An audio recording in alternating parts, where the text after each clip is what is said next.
Police વિસ્તારમાં ગઈ તારીખ 9/11 રાત્રે એક હત્યાનો બનાવ બન્યો છે.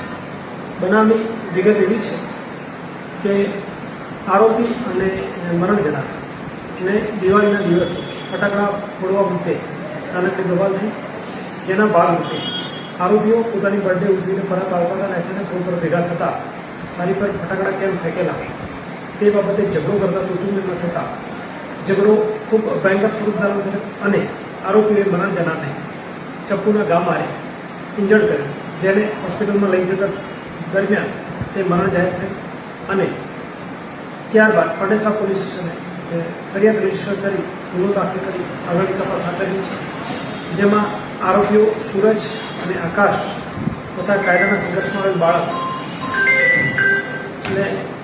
પોલીસે અટક કરેલ છે અને આગળની કાયદેસરની કાર્યવાહી હાથ ધરેલ છે. સર, આમાં કેટલા આરોપીઓ છે?